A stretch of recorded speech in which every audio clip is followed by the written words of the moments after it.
Que a graça e a paz do nosso Senhor e Salvador Jesus Cristo seja com todos e todas. Amém. O texto de hoje, irmãos e irmãs, encontra-se em Lucas, capítulo 18, versículos 9 a 14. Lucas 18, versículos 9 a 14, que diz assim: Para alguns que confiavam na sua própria justiça e desprezavam os outros, Jesus contou esta parábola. 2 homens subiram ao templo para orar. Um era fariseu, o outro era cobrador de impostos.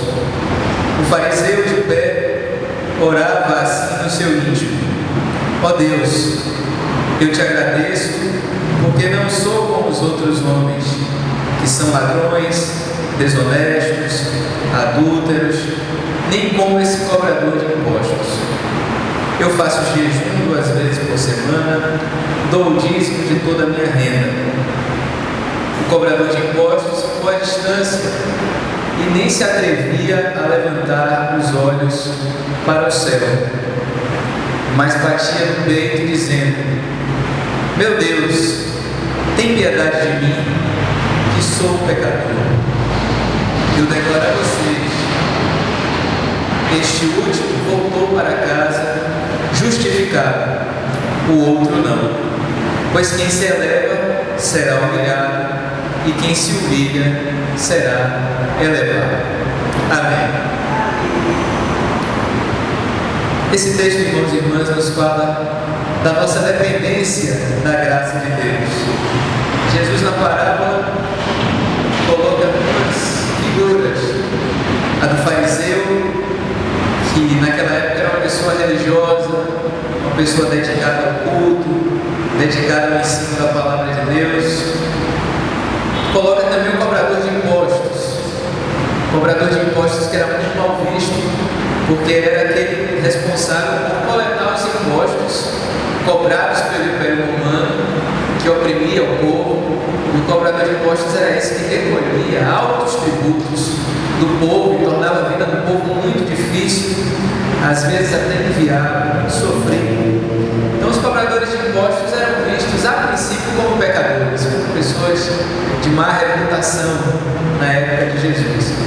E Jesus contrapõe essas 2 figuras: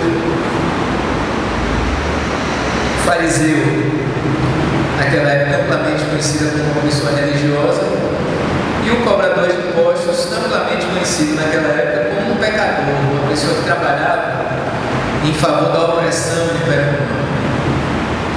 Só que o fariseu, no seu íntimo, quando ora para Deus, começa a falar dos seus méritos, né? Porque ele considera qualidades, acertos, né?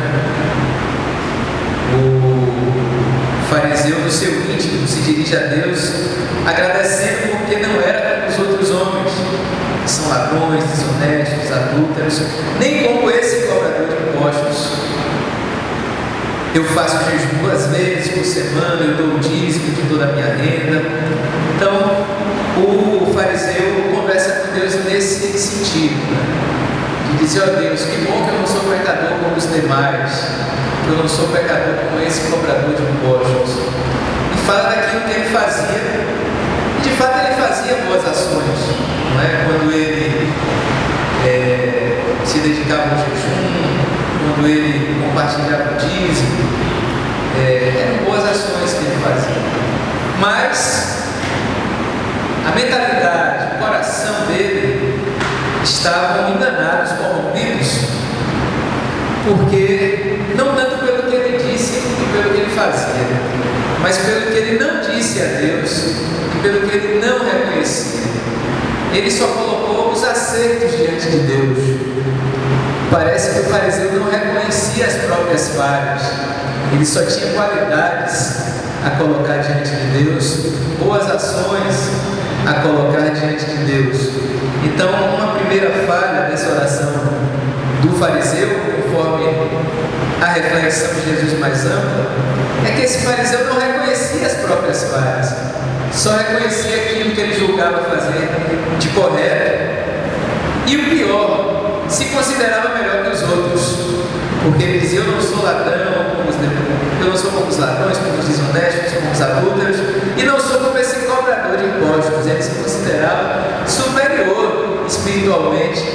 aquele cobrador de impostos.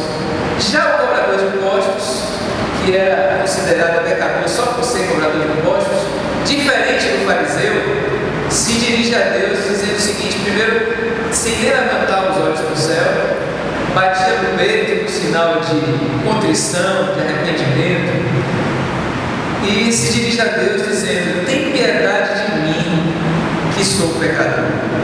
Diferente do fariseu, esse cobrador de impostos não se orgulhava, nem se vangloriava de uma vida santa, mas se colocava diante de Deus como um pecador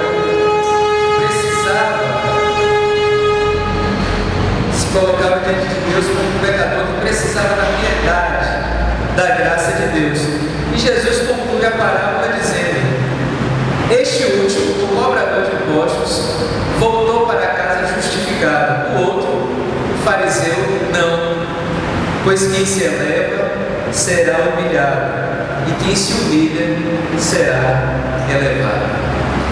Então, irmãos e irmãs, Jesus está mostrando aqui que nós precisamos viver uma vida dependente da graça de Deus, dependente não dos nossos méritos, dos nossos acertos, não juntando os nossos méritos, nos vangloriando deles, mas reconhecemos que precisamos da piedade, precisamos da graça de Deus, e aí sim podemos ser não aqueles que se consideram justos, mas aqueles e aquelas que são justificados pela graça, pelo perdão, pelo Espírito Santo de Deus. Então Jesus aí nos coloca um convite não para uma espiritualidade vaidosa e orgulhosa, que se justifica pelas obras, pela meritocracia. Eu faço isso, aquilo outro, mereço a bênção de Deus, mereço o perdão de Deus. Não é isso que Jesus propõe. A justificação pelas obras, a meritocracia, não. O que Jesus nos convida é uma espiritualidade que cultiva a humildade e reconhece que nunca estamos prontos, que sempre precisamos do perdão, da piedade, da graça de Deus. Um sambista baiano diz o seguinte: o ouro afunda no mar, madeira fica por cima, a ostra nasce do lodo, gerando pérolas finas. Esse sambista coloca de uma forma poética muito bonita o que Jesus também está querendo dizer aqui. A ostra nasce do lodo, gerando pérolas finas. Uma espiritualidade saudável, em sintonia com o que propôs Jesus, precisa ser essa espiritualidade que nasce do lodo, gerando pérolas finas, que nasce do reconhecimento daquilo que nos falta, reconhecimento das nossas falhas, do lodo que nós temos em nós mesmos, porque é nesse reconhecimento que nós nos colocamos como dependentes da graça e nos abrimos para que Deus nos transforme a cada dia, para que sejamos pessoas convertidas que seguem se convertendo, pessoas transformadas, reformadas, sempre se reformando. E essa experiência da dependência, da necessidade da graça, é justamente a experiência de fundo, a experiência espiritual mais profunda que moveu a reforma protestante, que hoje nós fazemos memória. Lutero, por exemplo, ele vivia angustiado, porque por mais que ele fizesse, praticasse as obras, por mais que ele subisse escadas de joelhos, por mais que ele fizesse penitências, por mais que ele pagasse indulgências, ele sentia que mesmo assim não estava justificado diante de Deus. Ele ficava angustiado porque ele reconhecia que por mais que ele fizesse, ele ainda não alcançava a perfeição, ele ainda não era plenamente santo e acreditava que nunca seria perfeito. Foi aí que, se debruçando sobre as Escrituras, principalmente os textos dos Evangelhos do apóstolo Paulo, Lutero se encontra com a graça de Deus e reconhece que nós somos salvos, como diz o apóstolo Paulo, não pelas obras, mas somos salvos pela graça mediante a fé. E aí Lutero começa a fazer aquele debate com a igreja na época.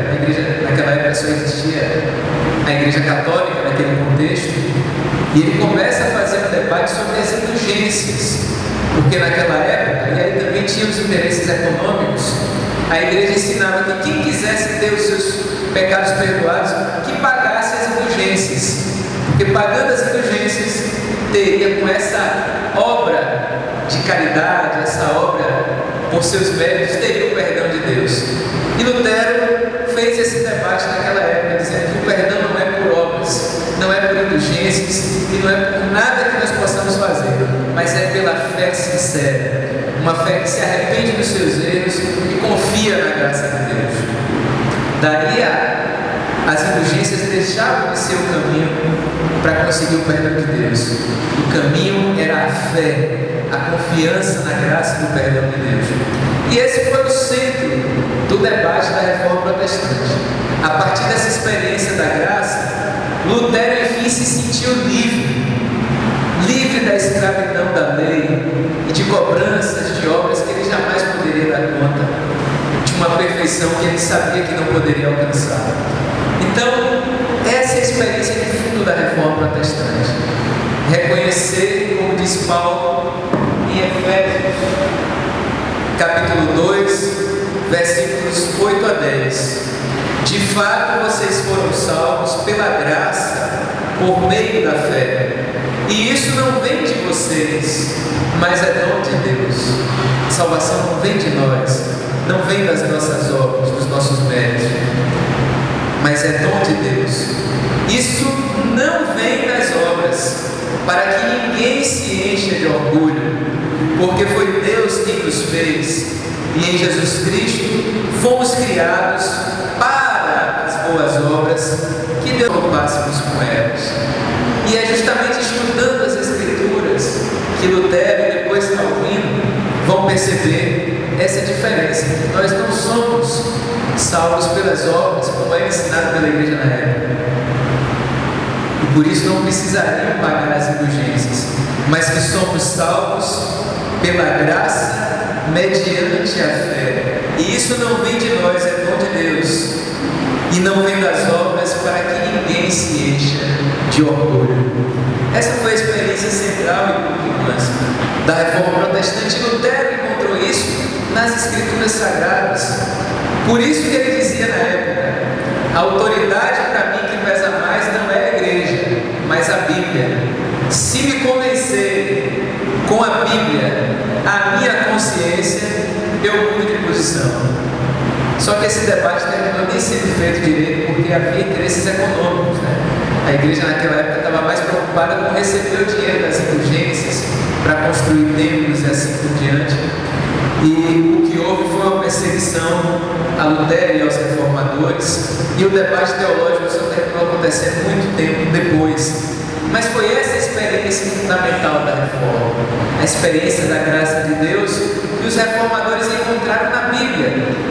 E ao encontrar na Bíblia, os reformadores diziam: a autoridade maior da nossa fé ética está na Bíblia, não está na igreja. A igreja tem a responsabilidade de ensinar as Escrituras, mas ela também está debaixo da autoridade das Sagradas Escrituras. Por isso que os reformadores se esforçaram para traduzir a Bíblia para a sua língua, para que o povo pudesse ter acesso direto, como eles tinham, às Escrituras Sagradas, pudessem fazer a sua reflexão, não ficassem reféns de uma instituição como a igreja naquela época. E ao se debruçar, eles traduziram a Bíblia. E ora, traduziram a Bíblia, mas para que o povo tivesse acesso, naquela época o analfabetismo era imenso, para que o povo tivesse acesso à Bíblia, não bastava traduzir, era preciso alfabetizar o povo. E assim foram feitas campanhas imensas na Europa naquela época, para alfabetizar o povo, para que o povo pudesse ter acesso direto à Bíblia e não ficasse dependente de uma instituição qualquer que fosse para acessar o conhecimento bíblico. Tudo isso a partir dessa experiência primordial da graça de Deus. E vejamos, irmãos e irmãs, a partir dessa experiência, Lutero, os reformadores se sentiram livres da escravidão e uma dominação institucional na época, a igreja dominante. E a partir daí muitas mudanças aconteceram, porque com esse ensino, como eu disse, a Bíblia foi traduzida para as línguas nacionais, o povo começou a ser alfabetizado, começou a ter acesso direto à Bíblia, e isso quebrava uma dominação autoritária, uma hegemonia, e isso fez com que os povos desses lugares avançassem na educação em vários níveis.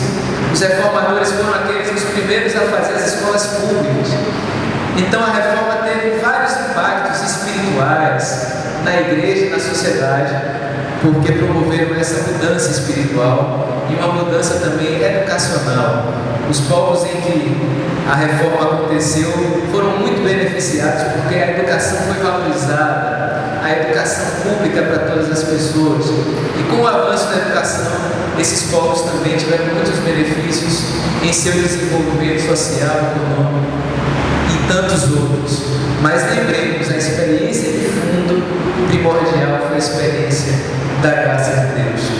E esse legado fica para nós, irmãos e irmãs, continuarmos a ser igreja reformada, sempre se reformando, uma igreja dedicada a estudar as Escrituras Sagradas e nela encontrarmos discernimento para perceber, inclusive, quando a igreja está sendo coerente com as Sagradas Escrituras, quando o pastor está sendo coerente com as Sagradas Escrituras, quando nós estamos sendo coerentes com as Sagradas Escrituras.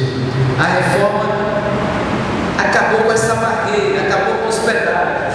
Nós podemos ter acesso direto às Escrituras e nelas encontrarmos a orientação de Deus para as nossas vidas, sem aquele sentido de dependência, de sermos tutelados por quem quer que seja.